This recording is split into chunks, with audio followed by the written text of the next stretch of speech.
Hey everybody, welcome back to the third part of Village of the Damned, the Lasting Tales battle report series, where I'm running through all of the different heroes and different combinations for the demo rules from Lasting Tales.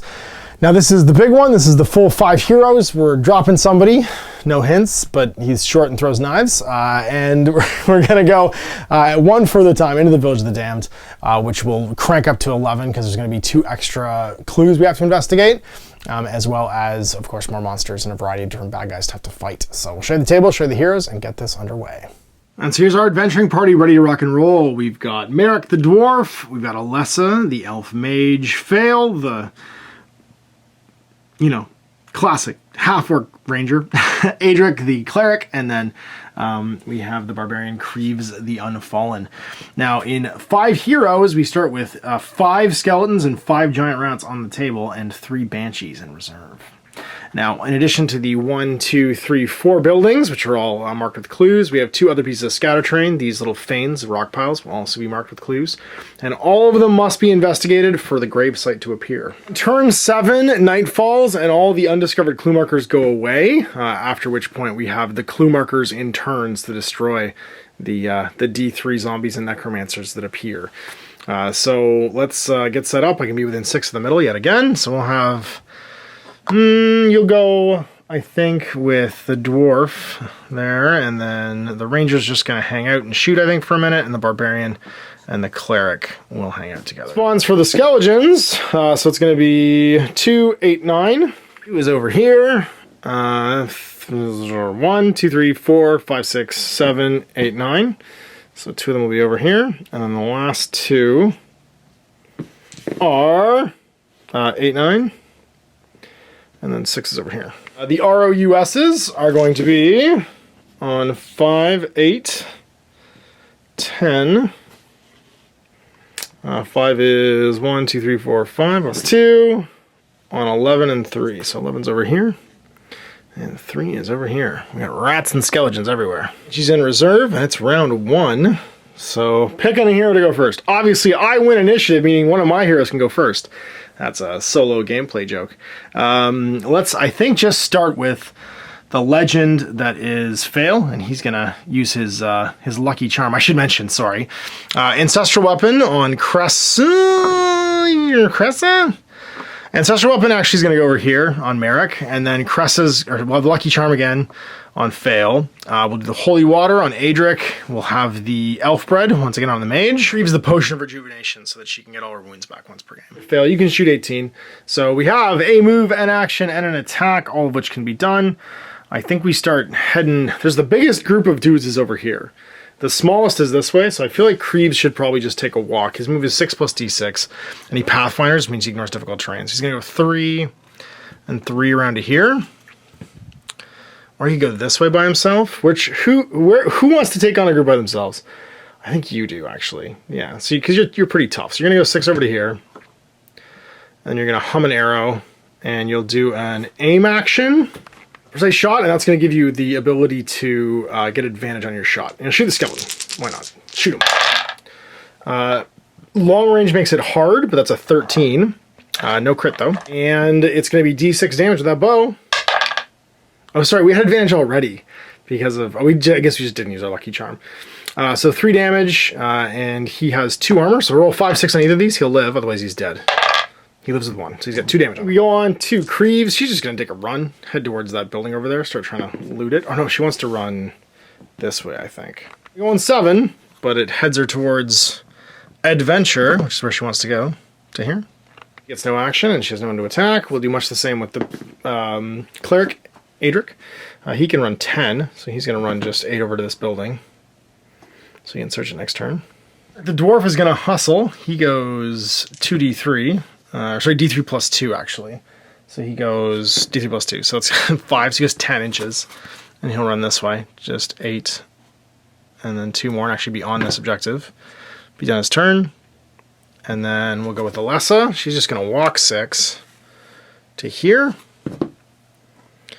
And then spellcast with her action. Use 2 power, I think, to blast that rat. That rat's in optimum range. We roll a crit god. Try and, if we crit, we get a power badge. Magic dart against that rat. which will hit with a 7 because it's a 10. D3 plus 1 damage is going to be 7 damage. Right, rats! They are resistance 0 with no armor, so that giant rat is exploded. US in the graveyard. Hero's all done. So start of the event phase on a 1, we get a random occurrence. Nope. Necromancer on the table to go first, so we'll just start with the closest models. I think you're closest, Mr. Rat. Now you don't move too fast. Plus D6, you're going to run, try and get engaged. Nope. Closest will be the half-orc, so that'll be 8, and then 2 more, you'll be right in front. Mr. Skeleton, same thing. Going 9. So plus an inch basically, right there. Skeleton is going 11. So it will definitely manage to engage Creeves and then attack. Creeves is melee 4, so it's a hard attack because his melee is only 2, which is half of melee 4. So that means we're looking to roll a 10. No. This little guy is going to go 9. So I'll end up going an inch longer than the gauge, so about there. Also heading towards Creeves. Second last skeleton is going 8, so exactly behind. And then Mr. Radis is going to go 11. Ooh, we might make it. So 8 will get him pivoting to there, and then 3 more to there. Not quite. All right, Rat over here is heading towards Merrick. He's only going 8 though. Running to there. This Rat will head towards Alessa and go 8 as well. Ending up just behind this tree right here. And then the final skeleton goes 10. So 8, and then 2 more just in front of the rat. Going to block that building. The event phase is now over, so we're looking into the spawn phase. There are 3 banshees on a 6. None of them show up, and this rat moves from the graveyard to reserves. Found heroes, so Alessa regains a power, and we're into turn 2. Sun's getting down, sun's getting low. Time to get serious. Let's do an intelligence check over here. Mr. Adric, he's just going to straight up use his human ability to roll advantage on that intelligence test. And pass. So we found a marker. And what was in the building? Something wonderful. 4, that's a humans. Just 1. Innkeeper goes, hello everyone! This town now sucks! Civilian, he's got 1s for all of his stats, including health. At the end of the event phase, I get to move him. And monsters will attack him if they can, if he's the closest. So Adric kind of needs to go help. But I think what he's going to do actually is charge into the skeleton because we want to free up Creeves. So he's going to pile in over here with his move. He's used his action. And then he's going to make the stabs. On a 7, because it's difficulty 10, and he is melee 3. His melee is better, but not twice as bad. Misses. Let's start using the fate there, Adric, down to 4. To reroll that test, and we got him. Okay, so we hit D6 damage with that hammer. 5, he's got 2 armor. Even if he succeeds with both, he gets 1 less. 4 damage, that still puts him in the graveyard. You did a thing, Adric, for the first time almost ever. So Creeves is going to go then, and she's going to make the murders, which is what she do. She's going to stand over here, and first swing, throw up her once per game advantage to try and hit, because why not? And she needs a melee twice as good, so 4. Oh, do I even bother? No, we won't use the once per game. She needs a 4 to hit here. She's melee 4, she needs an 8. Oh, she got it all day, and then she's strength +1, so +1 damage. Oh, only 2. Armor 2. Doesn't block any, though. Second swing, she'll hit the other skeleton. On a 4 with her other weapon. Also hits, and then +1, 4 damage. Does he block 2 of them? Just 1. That'll kill him. The clean sweep, but not bad. And then we go with the orc. He's real good at stabbing or shooting. It actually kind of doesn't matter. I would almost shoot, then move into melee. Shooting isn't meleeing. He is range combat 4, so he's gonna do a precision shot into the rat and hit. And then it's just strength 3, so D6. 5, kills it. And then he'll go move into melee. Oh, does he care? He's gonna go over here, actually, because he'll still be closer than the Innkeeper, but he'll be ready to try and, like, search. I didn't need to precision shoot at all, so I don't know. And I actually didn't roll 3 dice. I just rolled my crit die, so I'm actually just gonna search this thing. Let's see if I do it. It's intelligence 3, so a 7. I do. And what do we find in this one? I bet zombie.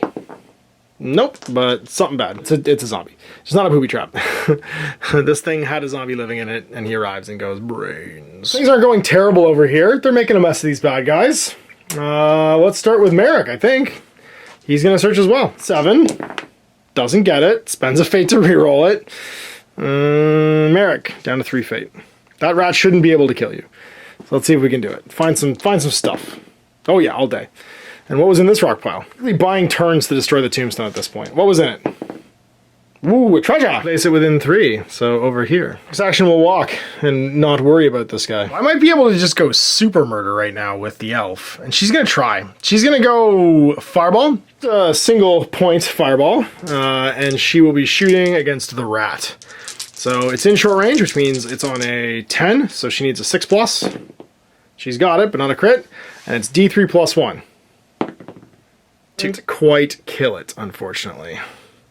But now she's going to go try and club that skeleton. So she walks 6 over to the skeleton, also conveniently touching the building, and hits it with the staff. Melee 3 against melee 2, so it's a normal test. Needs a 7 to hit. She gets it. 3 plus 1 damage for the staff. Ooh, that's 3 damage. If he doesn't block one, he dies. Blocks both, so he's got 1 damage on him. Didn't quite go how we wanted. We couldn't land the damage. Around event phase. No event, no unexpected event, and we'll start with the closest one, so that's skeleton. On a 7, they have worse melee, but not twice as bad. Hits though with a crit. Uh-oh, 2d6 damage. Huh. 7, I think she might be down. Does she block one with the staff? Gets armor 1? No, she's downed. Uh-oh. Elf ain't feeling good. The rat ignores her and heads for, I think, the half-orc, actually. Going 7, because he's closest. So 6 and then 1 more. Runs over here. You could take them by yourself, and now she's in trouble, unfortunately. Swings into fail and hits. D6 damage. Does 1 damage, which his resilience just absorbs. Comes to do much the same thing. Normal attack, or normal hit rather, misses. So against Creeves. Actually, it's a hard attack, which means it needs a 10. Misses. And then into Adric, is that rat. Hitting normally, but a Snake Eyes will definitely miss. Comes to jump Merrick. And it's the same thing. Snake Eyes miss. Alright, spawns. 3 Banshees on a 6. 1 comes back, and a rat comes back 2. Banshee arrives on 2, which is over here. Oh no. Gonna fight the elf. And then the rat arrives on 10, which is this corner. And we spent a fate off Alessa, down to 4 left, to pop back up with 1 health remaining. Paws back not in melee, so standing right here. Rejuvenating power either, because she doesn't have the ability to be on the board during that step. And then it's, I think, all the graveyard shifts over 2. And run around 3. Well, easy stuff first. I think we go with Creeves, and she just murderifies this guy. And misses somehow. Second attack. Hits, though. And it's a crit, so it's 2d6 plus 1 damage. 11 damage. He blocks 0 of that and flies into a pile of dust. And then she has an action and a move left, so I think she actually runs and goes 12. She's going to go 6 and then 6 again and just go stand in between the rat. With the barbarian, or the whatchamacallit, the orc actually, he's going to back up to here, staying within 8, and then shoot Mr. Skeleton. All of 6, so you can actually go a bit further. You can go back to here. Shoot the skeleton. Short range, so it's a normal shot. Hits on a 6. Lands it. D6 damage. 5. Does the armor block any? 1. Takes 4 damage. That's more than enough to kill him. Let's move this guy last turn. He would have run this way towards the whatchamacallit, towards the ranger. We're just gonna go, and he's going to try and stab this guy. He'll use his action. Yeah, he uses action to precision strike and get advantage. And hit with a 10, not a crit though, d6 damage. 4, no armor, just kills it. Action, but he can move, so he'll head this way as well. This is not feeling great. She's just gonna search and try. So her intelligence is 4, which means she'll hit that on or find on a 6. And we do. What's in the house? It's a treasure. She can still move and attack, so she's gonna move into the skeleton and try and stab it. Terrible idea, but it's the one we're going with. She needs a 7. She's melee 3. She misses. She'll fade it. Yes. and crank it. +1 damage, 2 damage. Does he block any? He does. He's got 1 health left. So does she. All right, Merrick, do your thing. Strike this dwarf, or this rat, on a 4 with your armsman ability. Actually, it's on a 2. Still hits. D6 damage, +1 for his ancestral weapon, so 4 damage. Kills it. Search the building. He's intelligence 3, so it's on a 7. Misses. He'll fade it and still miss. He didn't find anything in there, and that rat's going to come to us now. And that looks like all the heroes done. So event phase. Do we get ambushed? We don't. So closest ones first. The skeleton attacks Alessa again and hits her. D6 damage. Only has to do 1. Does 6, so she's down again. This rat would be closest. Probably to, I don't know, this guy? He goes 11. I think you're getting eaten, chef. It's going to be melee 2, so an 8 to hit. Misses. Against melee 1, the rat doesn't kill. The zombie will go after Creeves, though. Moving 3. And then she'll get hit on a hard roll. So that's going to be, he's melee 2. He needs a 10. He'll have to, yeah, roll a 10. Rat is going 9 towards Merrick. Doesn't quite make it, though. She's heading towards the ranger, going 11. Could she make it in range with a single move? 6 gets her to here, and she would be in range, actually, so she doesn't even run. She just gets with an 8. Goes to there. Screaming at the half-orc, so she needs a 7. She's in short range. She hits. It's D6 damage against his willpower. Whoa! So it takes 3 and has to make a courage check, or a willpower check. He passes, though. 4 health left. Not doing great. All right, end round. First things first, spawn phase. So 2 rats, no. 2 skeletons, no. 2 banshees, no. Everybody else moves into the reserve pile. The skeletons are on 5s, banshees are on 6s. So it's turn 4, and we have 2 clues remaining to try and find. Be in striking distance to do both of them. So we'll start with Merrick. He's going to... Oh, sorry, we need to pay fate. Down to 1 fate left on... where are you? Or sorry, 2 fate left on Alessa to pop back up. Not doing great. Go for an intelligence test here on a 7. We search the building. We do. What's inside? 4 civilians. So how many? Just 1. Oh, look who showed back up. What are you waking me up for? Highly hungover, staggers out of the brothel, and runs for his life. Action, so he can still move and attack. He's going to go try and crush this guy. He'll use his armsman ability for +2 to his melee. So on a 4, oh, he sure hits. And then it's D6 +1 with his ancestral weapon. Lands it, 5 damage, just crushes the rat. All right, Alessa, you need to not die. So you're going to back up. You're going to go try and take this treasure. No, if you take the treasure, you can't cast a spell, though. You only have 1 thing to cast a spell with. So I think you walk on here. No, you just walk away. We're not going to get the treasure. We're just going to walk 6. Head this way. Towards safety. And then we'll cast spell. We have 1. Spin it down. She's going to hit on a 6. She does. It's D3 +1 damage. 4 damage. Does any get blocked? 1 does. More than enough to kill it. Well, Kreese can go. She'll try and crushify this zombie. So she is melee 4 against 2. So it's an easy hit. So a 4+. Lands the first one. D6 +1 for her strength. 7 damage. Just kills it. Resistance 1. And then she'll take a walk 6. Just heading this way. Let's use that potion later on. We're going to go with, I guess, Merrick? No, we're going to go with Adric, actually. He's going to walk his 6 and get into melee with this rat over here. He's going to hit it with his hammer. On a 7, it has worse melee, but not that bad. Nope. He'll spend a reroll. Fate gets it. It goes down to 3 fate left. E6 damage. 6 damage. That will kill that rat. He uses action to do a healing miracle on the half-orc who's within range. Passes. So D3 +1 health. 3 health back. And that'll take fail from 4 back to 7. He gets to go. He's going to take a walk over to here. He's going to attempt an intelligence test on that last... he's going to shoot first, actually. He's going to shoot his arrow into the Banshee and hit with a 9. D6 damage with his bow. 3 damage, but resistance 1 and also ethereal, so it actually takes 1 damage. He has an intelligence of 3, so a 7+ to pass a normal test to try and search this building. We fail. I think we re-roll it. Yep. 7+. We got it. Down to 3 fate left for reroll. This fate test. And what was in the building? A zombie. But we have now found the crypt. So a zombie appears. Fighting him immediately. Brains. Hello style. This goes and appears over the ground. Necromancer and D3 zombies. 2 zombies.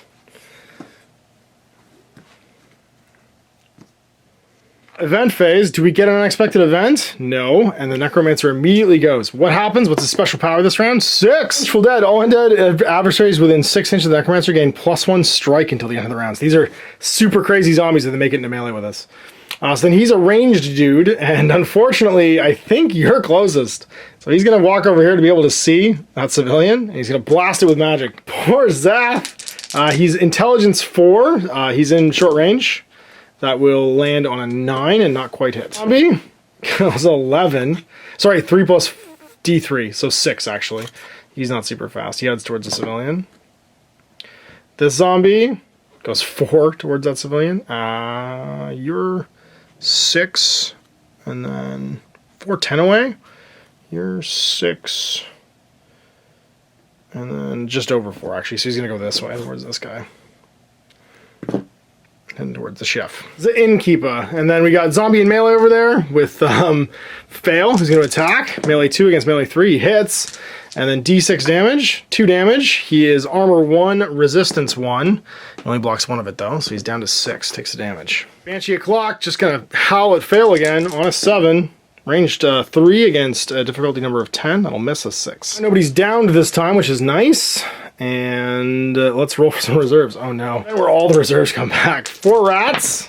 1 will arrive on 6, which is going to be 1, 2, 3, 4, 5, 6 over here. Skeletons on 5s. None. And then 2 banshees. None. Reserves pile over. Not undead, which is why he didn't spawn next to the Necromancer. He's a rat. Spin around, so we lose one of these. And then it's turn 5. Sun's about to go down. He's get to move. The civilian goes, what? Runs over here. Mac, what's going on? Civilian does much the same thing. Go hide in there. Ah! Everyone go hide in the stable. It'll be fine. Alright, here's going first. Tessa regains 1 magic. Alright, well, let's start with Creeves. Creeves is happy to charge. She's just gonna, I think, go piling over here. D6 plus 3, 6, so 7. Doesn't quite make it. Only goes to here. Ends her turn. I could do the same thing. D3 plus 2 to try and charge over this zombie. So he goes 3 plus 5 is 8. And actually makes it, hilariously. Because D3 plus 2 is a lot more than it looks like. Natural sprinter. So he uses Armsman skill to become melee 6. So he's hitting on that for sure. D6 plus 1 from his ancestral weapon. That's going to be 6 damage. Resistance 1 will still kill that zombie. This is going to walk over to here, and she's just going to take a breath and allow her Elven Waybread to heal just 1. The 2 health. And then we'll go with him. He's going to charge. D6 plus 6, so 12. So he'll run into the zombie instead. He's going to run over there. Smash. Melee 3 against melee 2. That's going to miss, though. He'll fate it to reroll. Still miss. And the 2 fate. And then he's going to use his... Oh, he ran, so he can't actually do anything else. He's going to fall back. Fall back 6 away from the zombie. Because he's very slow and probably can't catch him. Try and plug the Wraith, because the Wraith is actually more scary. So... Is he still with an 8? He could stay with an 8. How does he want to? If he went laterally... Yeah, he could go laterally and just do that instead. He'll stay with an 8. So he's in short range with his bow. And that means he hits on a 4. Bang! Does. D6 damage. 2. So 2 more. It's got 2 left because it has 5 health. Resistance 1 plus its ethereal. Dropping that down to just 2 points of damage. Years have all gone. So it is event phase. What happens? 6, nothing. Zombie's going to attack Adric now and crush him for d6 damage. Just 1. His resilience of 1 and his armor doesn't absorb any more. Next close will be this zombie. D3 plus 3. So 5 inches. Doesn't quite make it. It'll just be an inch away. Right, heading towards Creeves. Goes 10. 8 and then 2 more. Put some right on that. Melee. Oh, first the Necromancer. 5. Do him first. Face of Death. Necromancer's fearsome until the start of his next activation. He would have shot... The closest would be you, actually. with his range attack, and that would be in short range, which is a 10, which misses. 4 plus 4 is 8. Didn't miss much. And then it's just this guy's gone, the Banshee. So if she's in range, or he's in range, she's in range for short. So she'll shoot fail again. And that's a 6 plus 3 is 9, a miss. She needed a 10. Civi's move, so we're just gonna run him back in behind the dwarf. Zath, stay behind me. Another of these. We got 4 turns left to do this, and it's turn 6, top of. We'll gain a power now on Alessa. She's got 2. New turn. Well, we could probably crush this guy to death. We could also just magic him to death, which is what we're gonna try and do, I think. So we're gonna start with Adric. He is going to hammer the face off that zombie. Hopefully, actually, no. We're gonna go with you, Nissa. Yes, you're gonna go try and kill this zombie. You've got first attack, which will hit. Hits on a 4. D6 plus 1 damage for strength. 2 goes to 1 for resistance of 1 because he's a zombie. Second swing with the other axe hits as well. This is D6 plus 1, so 4 damage goes to 3, and that kills him. Pretty happy where she is. So then, I guess we go with Nessa. She'll walk 6 over to here, just like point blank, and then throw down a magic bolt. Use 2 power. He's looking to hit on a, this is her action, she's looking to hit intelligence 4 on a 10, so a 6 plus. She's got it. It's 2d3 plus 1 damage, so 3 damage. This one takes it down to 2, so he's still alive. We'll go with fail. He's gonna try and finish that Banshee off, hitting on 4, gets her, and that's D6 damage. Nothing, because the resistance and the whatchamacallit, the resistance and ethereal. And then he'll walk 6 over to here. Take a breath to go back to 7. Eric, I think you just you go hammer this guy to death. It's D3 plus 2. Do it. So 10 inches charge. Go get him. Marksman skill to hit him with the hammer. So he's melee currently of 6, which will make him double. So it's on a 4 to hit. He gets him, and it's a critical. So it's 2d6 plus ancestral weapon bonus, 10 damage. He's resistance 1. Just smokes the Necromancer. Oh, I didn't make any of my reserve rolls, I don't think. 4 rats. Started the event phase. The rats, 1 shows up on 11, so way over here. Skeletons, one shows up on 7 here. A single zombie, nope, and then 3 rats. 1 on 3, so over here. And a pair of banshees. 1 shows up on 2. Last turn. Okay, so we've gone, and he ran with his action, so he can't take an action. So it's just the cleric. He's just going to walk over here and attempt to consecrate. So there's advantage. He gets it. Willpower 4, and then he does D3 damage. Puts just 1 down. Bam. All right, event phase. Who goes for what happens? No big event. We managed to kill the Necromancer at least. So closest will be this rat. Engages Creeves. Melee 2 against melee 4, so it's a hard roll. Misses. Against the chef. He's going to go 6. He's going to make it. Oh no! Is this the end of chef? Hitting at melee 2 on an 8. Hits. D6 damage. Kills him. No, not chef! Banshee is the next closest, so walks up 6, and then is going to scream at fail again. 7. Misses with a 5. Runs and goes 11. So 8 to there, and then 3 more. Oops, to that little dot. Like that. Towards Adric. Gonna go 10 with this rat.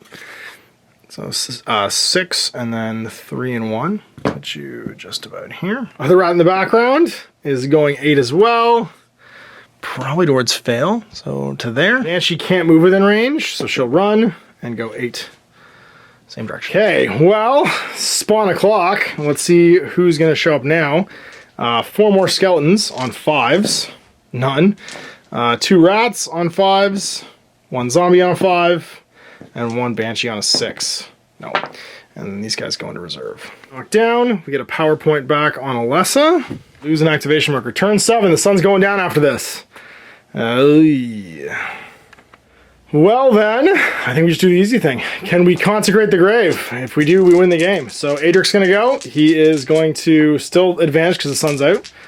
Wisdom, willpower rather. Oh, not great. He'll re-roll it and pass, but that's gonna cost him down to 1. D3 damage, he rolls a 5-6. We consecrate the tomb and we win. Nope, it's got 1 left. Takes 2 more. Oh, sorry, it actually takes way more because it's number of heroes plus 1. It can take 6 now. You take more damage. Ooh. All right, well then, keep chanting, Alessa. Could we charge with him or something? No, we want him to stay there, I think. That was his action. So he can't charge. He could move 6 and fight. So he go fight the rat. Yeah, he's gonna go do that. Go over here and punch a rat. On a 7, misses. It's worth a try. We'll go with Merrick. Is will of 3, so he needs a 7 advantage because the light's out. He gets it. Does D3. Whoa, that's 6. 5-6. We consecrate the tomb. And then for spite, he charges the skeleton and goes 4-9. Shablam! And with your armsman skill, you do. D6 plus 1, 7 damage. He blocks 1 of it for 6 and kills him. Graveyard, you go, skeleton. Anybody else want to go? Finish this Banshee off. Just do it for spite. Bam! Hits, and then D6 damage, 5 damage. She blocks 2, but that's enough to kill her. Then the Barbarian cleans up and starts hitting rats. Misses with the first one, though. Hits with the second one. 3 damage, kills it, has no resistance. It's game! We did it! We managed to consecrate the tomb with all 5. It went until turn 7. The sun didn't quite go down, but we found all the clues, killed a bunch of bad guys, and saved the village. We lost Chef, so that's a loss. So you got my 3rd playthrough of Lasting Tales, the solo and cooperative adventure game from Blacklist Games. And coming soon on, I think, March 30th, you'll be able to download these rules for yourself and give them a go. So what do I think? I think this game is going to be really interesting when I can create my own heroes, tinker around with their gear, learn new stuff, get experience and stuff. I really enjoyed playing it through 3 times. I think it was important for you folks at home, if you were interested in this, to watch it 3 times too, and just see how different each game ended up going, especially when I changed heroes and changed the amount of heroes in play too, which changed the bad guys and stuff. So even with just like the bog standard, like pre-generated characters, it was a good time. Like, this would be a good party game. I could see my friends and I getting into, building and sort of like kitting out our adventures. And I'd be excited to see different narrative adventures come out in the adventure packs and stuff too. So yeah, if you're interested in this kind of thing and you're looking for another solo or co-op adventure game, check it out. I'll link the crowdfunding stuff below when it goes live, and you can see the demo rules and stuff for yourself. Big thanks again to Blacklist for sending me the demo rules early so you guys can check them out. Until next time, I'm Ash. Have a good one. I hope you enjoyed that video. If you want to support the channel, of course, like and subscribe and hit the little bell below so you get notifications when I post future content. I do post stuff 7 days a week. If you want to support the channel further, you can, of course, buy a t-shirt through Spreadshirts, buy a measuring gauge or objective markers from Deathray Designs, or, of course, most importantly, there is Patreon. Patreon is what makes all this possible, keeps the lights on, pays for the studio costs, pays for the equipment, model costs, and everything else, and most importantly, puts food in my kids' bellies and a roof over their heads. Big thanks to everyone, past, future, who supported me. I do this stuff because of you guys, and of course, I will continue doing it as long as I can.